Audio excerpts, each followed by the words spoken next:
जय माता दी। मेरे सभी प्यारे दोस्तों, मैं लक्ष्मी शर्मा बड़ों को चरण स्पर्श, छोटों को प्यार और बराबर वालों को दिल से नमस्कार करती हूँ। आज मैं सुनाऊंगी जलदान का महात्म्य। ऋषि लोग स्कंद जी से बोले कि हे सदानंद, हम लोगों ने विस्तार पूर्वक वैशाख मास का महात्म्य भी भली प्रकार से सुना है, परंतु फिर भी मन की तृप्ति नहीं हुई। इसलिए सबको संतुष्ट कर देने वाला ज्येष्ठ मास के महात्म्य को कृपा करके कहिए, जिसके द्वारा सुनने वालों के पाप नाश हो। इस ज्येष्ठ मास का देवता कौन है? इसके सेवन से क्या फल प्राप्त होता है तथा इसके सेवन की विधि क्या है, यह वार्ता हमसे कहिए। स्कंद जी ऋषियों से कहने लगे कि आप लोगों ने लोक उपकार के लिए अत्यंत उचित प्रश्न किया है। मैं आप लोगों से ज्येष्ठ मास के महात्म्य को कहता हूँ। जिस प्रकार सब देवताओं में श्री विष्णु भगवान बड़े हैं, प्रशंसा के लायक है और प्रजा के पालन करता है, उसी तरह यह ज्येष्ठ मास के सब दिन श्रेष्ठ है और पर्व के समान है। इसलिए यह मास सब लोकों में श्रेष्ठ माना गया है। इस ज्येष्ठ मास में शौच आदि से निवृत्त होकर प्रातःकाल स्नान करना चाहिए। इस प्रकार दशासौ मेघ तीर्थ में स्नान गंगा लोकों को पवित्र करती है। समस्त पापों के नाश के लिए ज्येष्ठ मास में स्नान कर और दशासौ मेधेश्वर का दर्शन करे तो स्नान करता फिर दूसरी बार जन्म नहीं लेता। इस ज्येष्ठ मास के दिवस पुण्यतम और धर्मयुक्त है। जिस ज्येष्ठ मास में पाप नाशनी और सुंदर स्रोत वाहिनी गंगा अवतरित हुई, ज्येष्ठ मास की सब तिथियों में अधिक पुण्य देने वाली दसवीं तिथि 10 प्रकार के पापों का नाश करने वाली है। उस दिन स्नान और दान अवश्य करना चाहिए। जलपूर्ण घटदान, जलदान, तालपत्र दान, चंदन दान, छत्र दान और जूता दान भगवान त्रिविक्रम के प्रीत्यर्थ करना चाहिए। जूता दान का मंत्र: हे केशव, कांटों और कंकरों से रक्षा के निमित्त मैं जूता दान करूंगा, जो कि सब स्थानों में सुख देने वाला है। इस जूता दान से आप मुझे शांति प्रदान करें। छत्र दान का मंत्र: हे केशव, हे प्रभु, इस लोक और परलोक में धूप से आप मेरी रक्षा करें। हे प्रभु, यह छत्र आपकी प्रियर्थ आपके प्रिय ब्राह्मण को मैंने दिया। सकरा तथा जल पूर्ण घट दान का मंत्र: मैंने सकरा और जल से पूर्ण घट का दान दिया। इससे 33 तिथियों के देवता प्रसन्न हो। व्यंजन दान का मंत्र: सदैव धर्म को शांति देने वाले श्री विष्णु भगवान का प्रिय व्यंजन श्री त्रिविक्रम भगवान की प्रीति के लिए मैंने ब्राह्मण को दिया। चंदन दान का मंत्र: यह कपूर खस से युक्त चंदन सुंदर और रुचिकर है, इसका मैं दान करता हूँ। इसके दान से देवता, ऋषि, पितर और मनुष्य सब तृप्त होते हैं।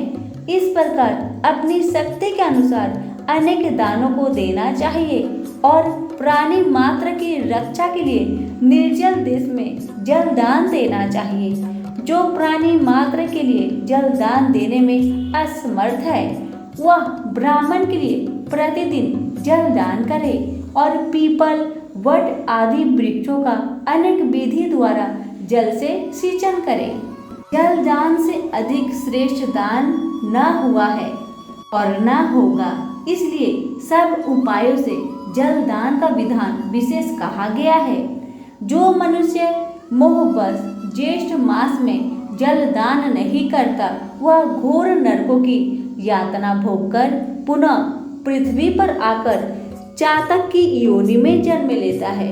इस विषय में मैं तुमसे एक प्राचीन इतिहास कहता हूँ।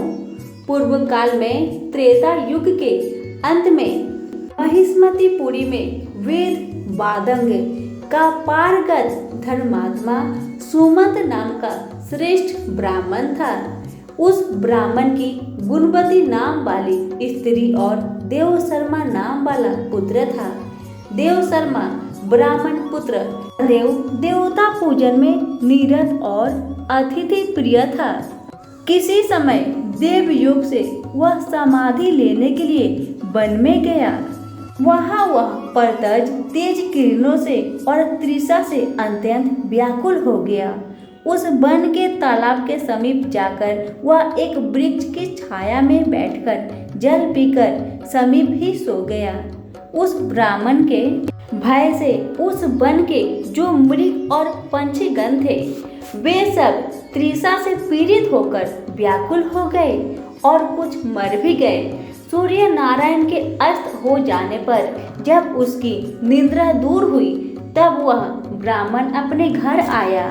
जब अज्ञात दोष से वह ब्राह्मण मर गया तो उसकी पतिव्रता स्त्री अपने पुत्र तथा धन आदि का त्याग कर उसके साथ ही अग्नि में प्रवेश कर गई और उसी अज्ञात कर्म दोष के फल से अनेक नरकों की यातना भोगकर पुनः अपनी स्त्री सहित चातक योनि में आकर अत्यंत दुखी हो गया। पूर्व जन्म के पाप को स्मरण करता हुआ अपने घर में आकर और वृक्ष के कोटरे में बैठकर निरंतर करुणा पूर्वक रुदन करने लगा।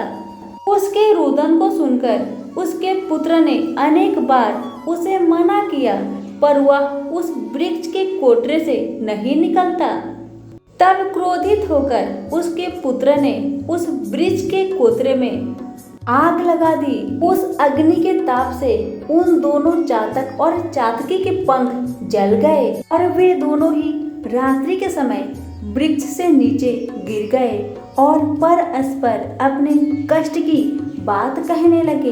इनके पारस्परिक कष्ट की बात को सुनकर उनका पुत्र विस्मित हो गया।